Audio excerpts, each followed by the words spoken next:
Good evening. Welcome to the July 12th Northampton School Committee special meeting. I'm Jean Louise Shara, and I will be presiding. This meeting is being held remotely on Zoom pursuant to the modification of the state's open meeting law for the COVID-19 pandemic. This meeting and all participating on Zoom will be audio and video recorded. And I will begin by asking the clerk to please call the roll of the school committee. Mayor Shara. Present. I think we need to start the recording. Sorry. Recording in progress. Member Robbins. I'm here. Member Gazy. Yes, indeed. Member Seraphy Cox. Present. Member Stein. Let's see. I haven't seen him yet. Member Levy. Present. Member Miller. Present. Member Goldman. Present. Member Agna. Present. Member Davis. Present. Your Honor, you have a quorum. Thank you. Okay, so our first item is discussion and possible vote to approve the contract. The school committee's been made aware of this, but I'll make everyone else who's here aware of it. I spoke with Jake Eberwein earlier today after speaking with him on Friday and meeting with him yesterday. He strongly considered the offer and he was very, I think, genuinely torn, but feels he needs to see through his work with the Berkshire County Regional School District Planning Board and the project that he's been working on for quite a while now and is nearing its culmination in the fall. So he is declining the position of interim superintendent. He very enthusiastically thanked me and wanted to be sure that I shared with the committee his thanks and his heartfelt regret that he will not be joining us. So with that, we can move on to our second item on the agenda, which is a discussion and possible vote to authorize the mayor, me, to enter into negotiations with a chosen interim superintendent candidate and therefore offer the position to one of the two candidates that were interviewed by us last Thursday. I spoke with both on Friday and both indicated that they would be open to being approached if our negotiations weren't successful with the chosen candidate. So with that, I'll open it up for discussion or if there's a motion. Member Goldman. Thank you. I'd like to make a motion. I'd like to move to offer the interim superintendent position to Dr. Pearson Campbell. Second. Motion's been made by Member Goldman, seconded by Member Levy. Member Goldman, is there anything you wanted to add?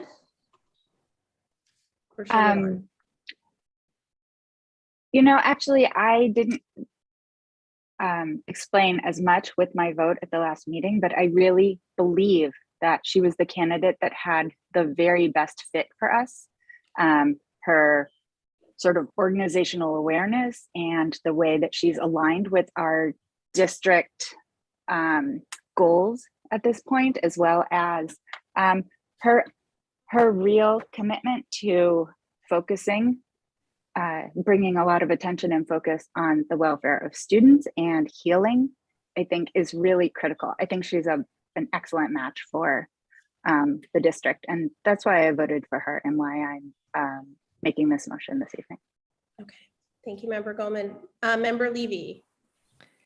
Thank you. I, before speaking about the candidate, just want to make a brief comment about our process and how I believe perhaps it landed us in this bit of division that we're currently experiencing in our community in hopes of maybe ameliorating it in the future.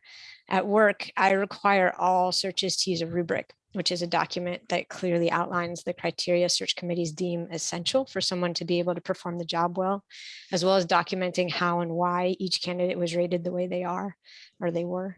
If ever a candidate is chosen over another candidate, one can look at the rubric to ensure bias didn't play a role in the decision and to understand. We didn't use a rubric. And while I think we were relatively on the same page as a committee and thinking about what we were looking for in the interim role, due to the conversation we had when writing the job description. I think it left the public in the dark in terms of what many of us were looking for in this role.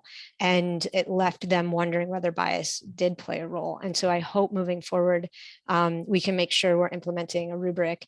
And obviously on Thursday, we'll talk about working with search firms who will also guide us through the next search that we're going to engage in.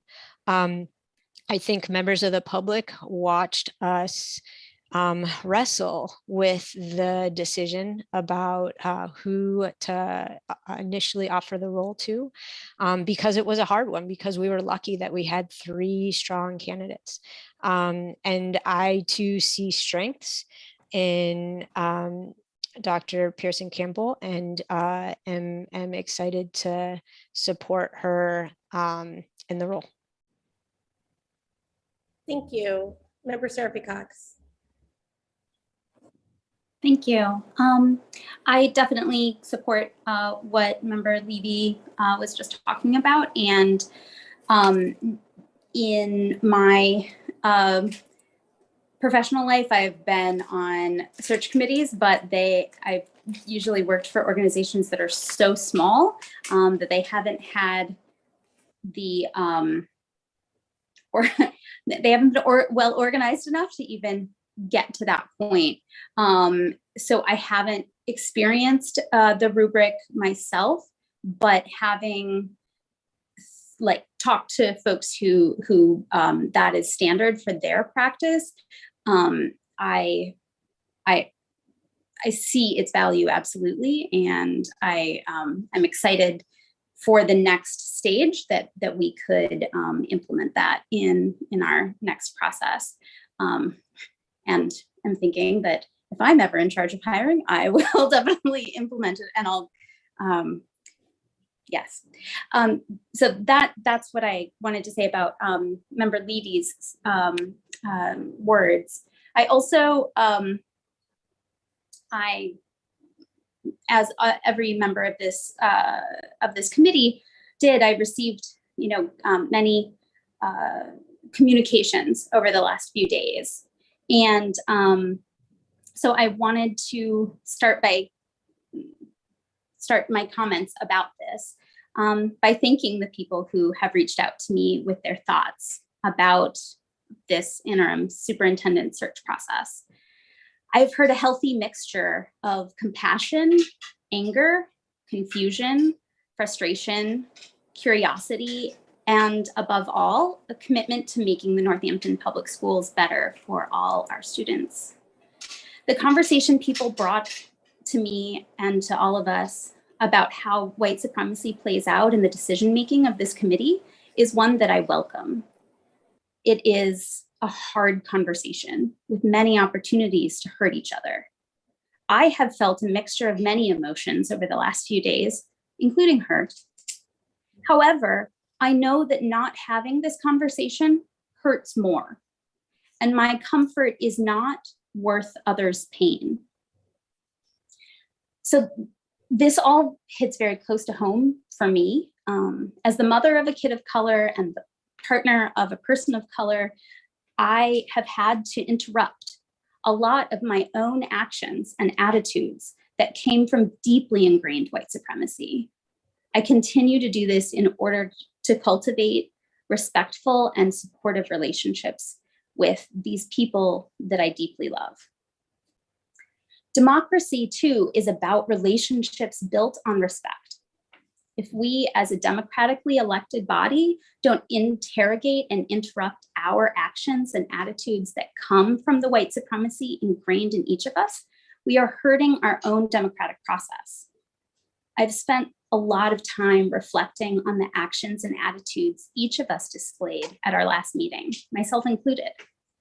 Regardless of what happens with our current interim superintendent hiring, I think it is imperative that we as a committee engage in both anti-bias, anti-racist training, as we are asking our employees and students to do, and also for us to use this opportunity to reflect on how we can unearth and interrupt white supremacy in our decision-making. on all different kinds of decisions.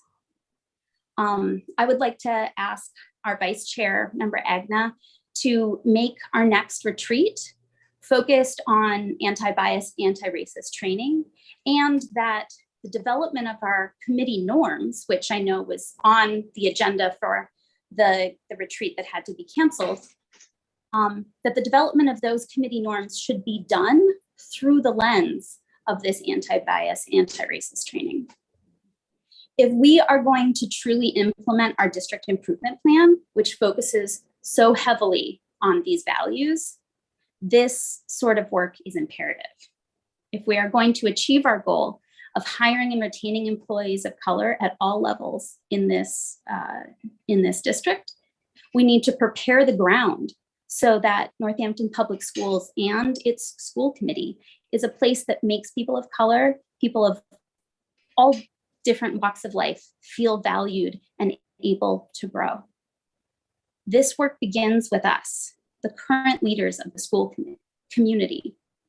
I humbly share these comments with the utmost respect for my fellow committee members, the employees of our district, and all the members of our school community. I also want to say that I'm excited to support Member Bowman's motion. Thank you, Member Seraphy Cox. Member Agna. I also want to thank Member Levy for her guidance here in our process. And I think it's going to be very important for us to keep that in mind when we go forward with the permanent.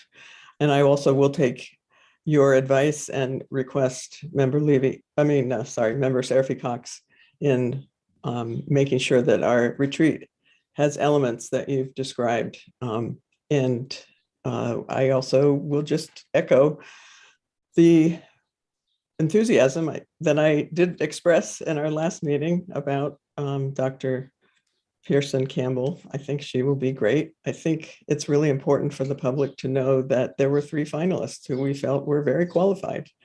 And it was a very hard decision. I'm not going to talk about anybody's motives or possible underlying anything, but I would just like to say that I'm very confident that given the fact that we screened the candidates and we were very careful in making sure who was a finalist could assume the role of interim, I'm happy that we're going to go forward with this possible vote to instruct the mayor to negotiate a contract with Dr. Pearson Campbell, and grateful to her for saying that she would still like to be considered. Thank you. Thank you, Member Agna. Member Stein.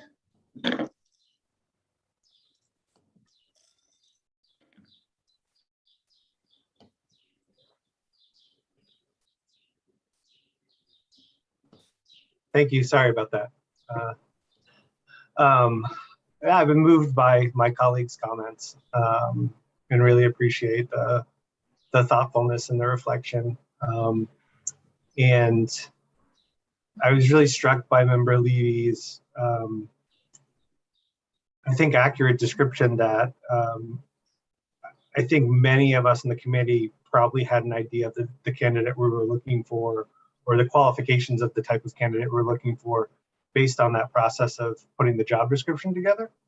And I think that probably, as you said, Member Levy, resulted in the vote. And I think it's probably a good idea to make, I think what the assumption was, at least for myself, looking at the candidates' resumes, their cover letters, and their interviews, I think it might be nice to make that explicit for folks, so they can maybe understand more. Because I think you're right that a lot of people didn't watch that or have it in mind in the way that we all did.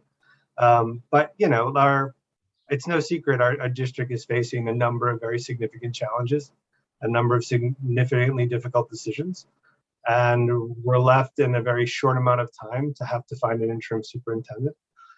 So to have 3 candidates, like I was afraid our search would produce no one. We're open for about 2 weeks. So to get like a large pool of candidates that then could be reduced down and present us with a number to choose from was extremely relieving and really sort of uplifting from my perspective. So that was really great. And I think one of the things that really resonated for me with Dr. Eberwein, knowing the challenges that we have in front of us and what we're really looking for an interim superintendent to do, was his deep wealth of executive experience, whether as a superintendent or as a principal in multiple stints, or as a dean at a college, or as a consultant for a multi-district initiative. And that's pretty significant experience that not all candidates shared. And I do think, at least in my thinking, that in addition to his interview, made me feel like he was the right choice for us, given the challenges we face. I don't know if others were feeling that way. It seems like that might be the case given the vote. But I think really thinking about that experience and what we need right now was driving the decision. And I hope that however the vote happens tonight, we do consider the other candidate that was also qualified and also had many years of experience as a superintendent, and think about this choice we have tonight. That's all I want to offer. Hopefully, I think it might give at least some context from my perspective from the community, but I'm grateful for all of you and the thoughtfulness you bring to the work, and for the engagement of the community. Thanks. Thank you. Member Miller.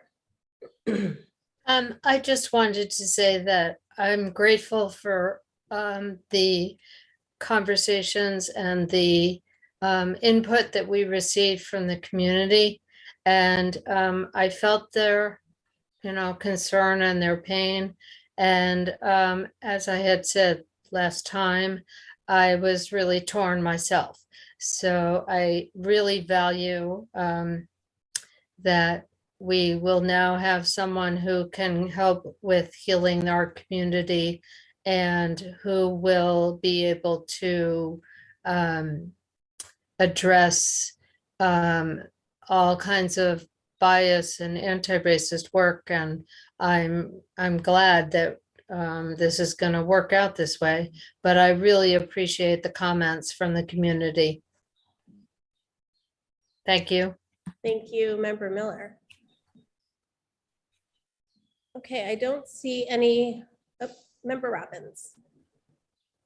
In respect to the motion that's on the table, my concern, and I welcome Dr. Pearson Campbell, but my concern is still about experience and where we are and how we need to get the school year started, and not knowing the length of time between now and then when we have a new superintendent in place. And could I suggest or ask if it's possible to explore the idea of providing Dr. Pearson Campbell with a mentor? I don't know how, as a new superintendent, you do all the stuff you need to do without being able to turn to somebody who's done it and say, hey, what did you do? How did that work? Where do I go next? And I think it's a really awkward position to be in, no matter who you are. And I think there are services that supply that mentoring, or she might have somebody in mind too that she could turn to in a formal way, but I don't want to put her in a position where she feels like she has to do a job that she may not have had responsibility for before. This will be her first time as a superintendent. I don't believe she's been an assistant superintendent for very long. She's clearly smart, she's clearly capable, but none of us should be put into the position of having all the answers. Member Levy. Thanks. I really, really appreciate where you're coming from with that suggestion, Member Robbins, and I understand it, I believe, to a certain extent. I have a coach myself who's the best, and it's amazing to have somebody who I can turn to and talk to about what's going on at work and help give me an outsider perspective. That said, I think everybody should have a coach because they're the best. And I worry about the message that it would send to sorry, it's bedtime. Nobody's happy about that. Hope it's not too loud for you. I worry about the message that it would send to Dr. Pearson Campbell, that perhaps we don't have faith in her abilities. Perhaps at some point we could offer a coach or a mentor, but I worry in giving the offer to her at this point, along with the job offer, that it would send a message that we don't believe she can do it. And I think all of us, well, no, I'm going to speak for myself. I believe even though she hasn't been a superintendent, she's been an assistant superintendent and brings quite a number of strengths. And again, I would love to offer that support at some point, but I personally wouldn't want to do it right now. Thank you, Member Levy. Member Goldman. Thank you.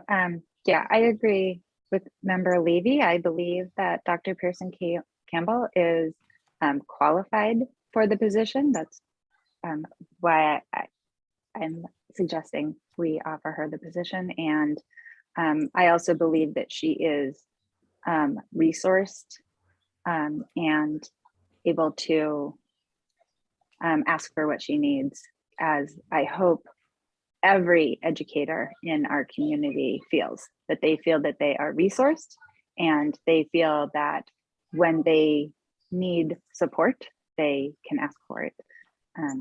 So I don't think there's any need to sort of have conversation about that at this point. Thank you. Thank you. Member Seraphy Cox. Yeah, I basically, Member Goldman said much of what I was thinking, and especially the part about that I think asking whoever comes into this role, what, however this vote goes,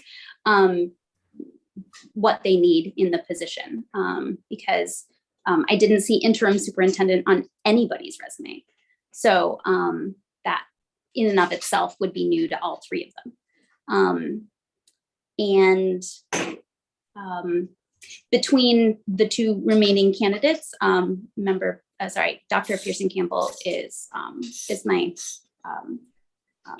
preferred candidate of the two, just to speak to Member Stein's suggestion. Thank you. Member Davis. Thank you. I had a few little thoughts regarding the mentor idea. I think Dr. Pearson Campbell was an excellent candidate, and I'm grateful that both other candidates agreed to be considered should the other contract, should the other negotiations not work out. But what Member Levy said resonated with me about that it might send the wrong message on the other hand. And my first thought was, if she were a man, would we have said that? Maybe, maybe not. That's always my knee-jerk go-to for myself of, if that had been a man, would we have said that? But the other thought is, I'm not a superintendent. I don't know in those circles, perhaps it's common to have mentors. Like when you're at the top of a game, like principals in a community have each other, for example, if they've not been assigned a mentor. Teachers, there are a whole bunch of us, we have each other if we haven't been assigned a mentor, if that's not a program in your district or in your office or your job of whatever kind.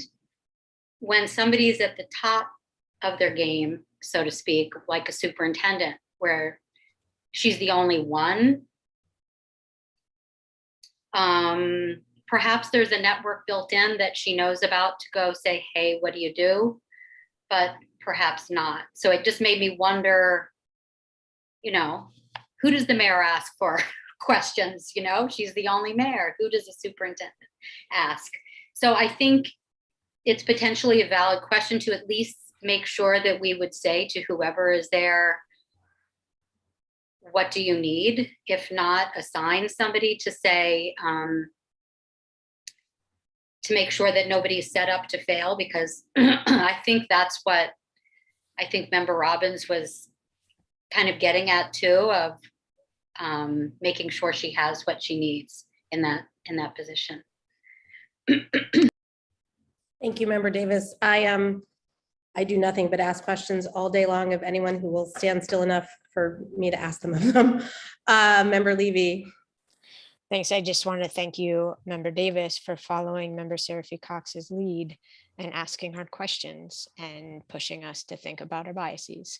And I agree with your last statement. I agree with what all that you said, and asking what do you need for support, I think is a good approach. Thank you, Member Stein, then Member Agna. Yeah, I just wanted to follow up. This isn't a friendly amendment yet because I don't actually know how to formulate it. So maybe in terms of the order of things, but I'm wondering, given the already rocky process in terms of negotiation, and we're back here tonight and we scheduled a meeting last night in case, and we have this meeting, I'm wondering if it's useful for us as a committee, if we vote, however the vote goes on this motion, well, I guess it depends. Like, I'm imagining from what I'm hearing that it sounds like this motion will pass. And assuming that it does pass, I'm wondering if we should also vote to authorize the mayor to extend an offer to Dr. Dalia, the other candidate as well, so that we don't have to come back to authorize that. So in other words, like if the negotiation, if the vote is positive for making an offer to Dr. Pearson Campbell, and then that negotiation falls apart for whatever reason, we wouldn't have to do this all over again. Is that so? I don't know if people are comfortable with this. I just want to put it out there as an idea that we maybe take a second vote to authorize the mayor to extend an offer to our third candidate as well, in the event that it's necessary. Thank you, Member Agna. I just want to call the vote if we could, so we could get on with it. And I understand, Member Stein, your concern, but I think respectfully, I would like to just call the vote and see where we go. So if there are no further comments, then we won't vote to call the question. Just quickly, so we, to Member Stein's point, it would be noticed for, I think it's already noticed for the Thursday meeting in case, but yes, we would have to wait till Thursday to take that vote. Okay, so if there's no further comments, roll call, please, Annie.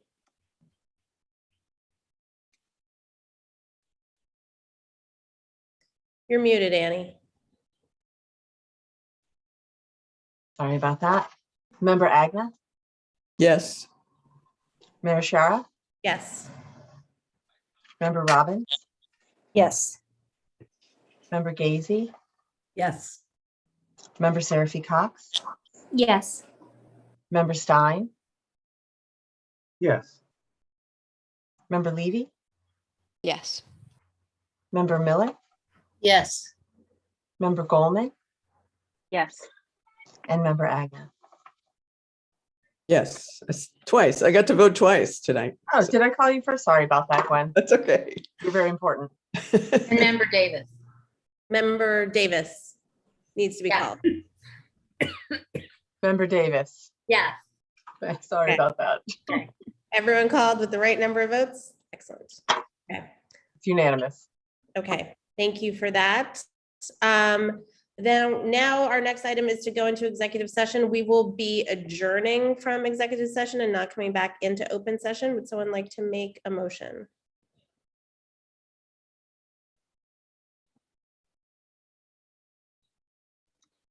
I know you're I'll do looking it. at language. Whoever gets it first, go for it. Motion, request to enter executive session under Massachusetts General Law, Open Meeting Chapter 30A, Section 21A2, to conduct strategy sessions in preparation for negotiations with non-union personnel, or to conduct collective bargaining sessions or contract negotiations with non-union personnel in Section 21A3, to discuss strategy with respect to collective bargaining or litigation if an open meeting may have a detrimental effect on the bargaining or litigating position of the public body, and the chair so declares. The chair does so declare. Is there a second? Second. Motion's been made and seconded. Any discussion on entering executive session? Seeing none, roll call, please, Annie. Member Miller, Yes. Member Goldman, Yes. Member Agna, Yes. Member Davis, Yes. Mayor Shara, Yes. Member Robbins, Yes. Member Gazy, Yes. Member Seraphy Cox, Yes. Member Stein, Yes. and Member Levy. Yes. Okay, we're now going to enter executive session. And again, we will adjourn from there. Recording stopped. Be coming back into open session. So thank you for everyone who joined us this evening. We will say goodnight. And let's be on the lookout here. Let me